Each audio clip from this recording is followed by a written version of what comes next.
breaking news this Friday night. It turns out that even the Mueller report itself didn't stop Donald Trump from obstructing justice. He continued his efforts to cover up his wrongdoing by pressuring aides to deny any intentional illegality.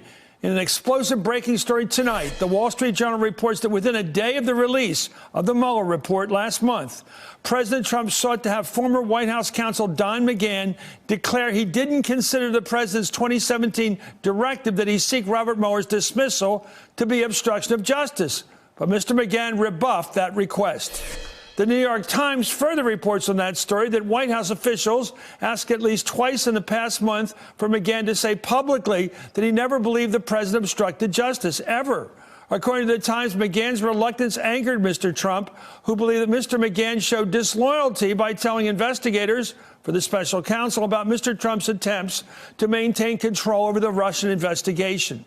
It's similar to the behavior that got Trump in trouble in the first place. The Mueller report documents how, in January of 2018, Trump pressured McGahn to publicly deny the reports that he had tried to fire the special counsel.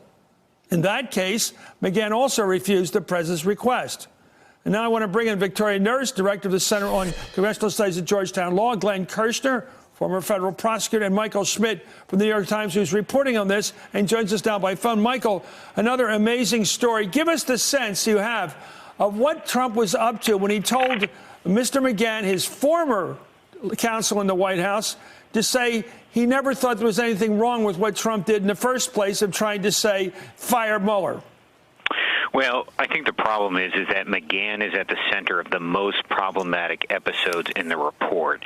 And what they're trying to do is downplay the obstruction issue. There was a difference of opinion between Mueller and the Attorney General, Mueller not making a determination on it.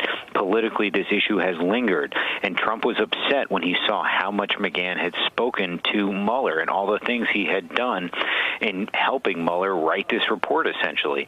And what happens is that they try and get McGahn to say, hey, I didn't think there was any obstruction, to help with the political problem the report's created.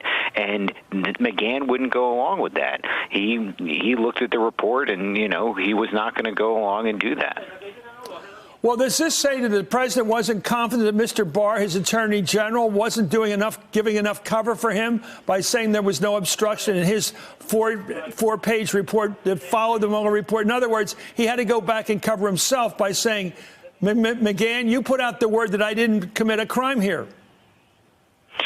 Look, I think he has to be pretty happy with Barr. Barr has gone to great lengths to help make the argument to the public why there is no case here.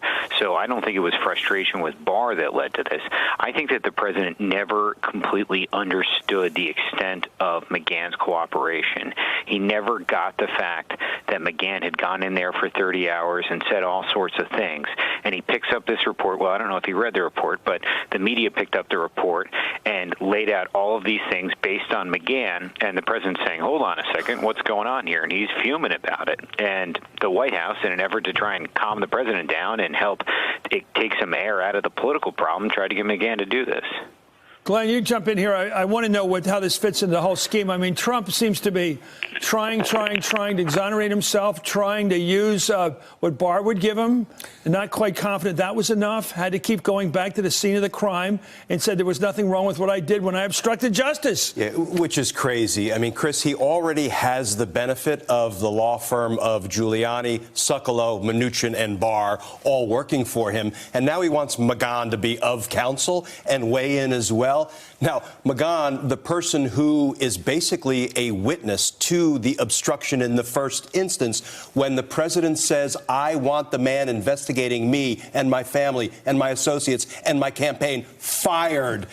McGahn is like, I'm not going to do that. So then he takes it one step further. Well, then I want you to lie about the fact that I just asked you to do it. And now he reaches out to McGahn again and says, hey, buddy, can you vouch for me? And of course, when he won't vouch for him, as McGahn, I think, continues to be the principled person he is, he then lays into him again and says to everybody, well, he's been lying all along. This is theater of the absurd. It's theater of the obstruction. And The only thing I'll disagree with Mike Schmidt on is there really is no split of opinion about whether the president obstructed justice. There is Mueller and 700 or 800 former career federal prosecutors who said he did, and then there's Barr, who is the president's PR flack, who said he didn't. I wonder, Michael, back to you for a second. I wonder whether the president had read somewhere in the papers, because he does pick them up in the morning, at least read the leads, and realized there's a question about if you take money, for example, illegally, and you don't know what's wrong illegally to take it, you don't know what's wrong to take it, then you're not really criminally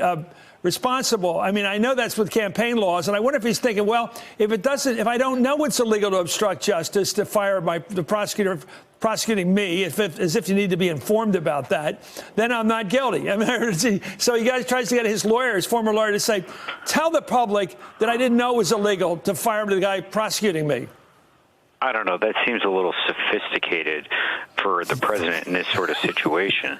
I think that the president didn't like the fact that these accusations were out there, and he had tried in January of 2018 to get McGahn to go back on what he told Mueller on this, and that is actually probably one of the more dramatic and stark examples in the report of the president really trying to interfere with the investigation. After it comes out that McGahn has told Mueller about this, he tries to get him to create a fake White House document in which he says, look, I never told you to fire Mueller.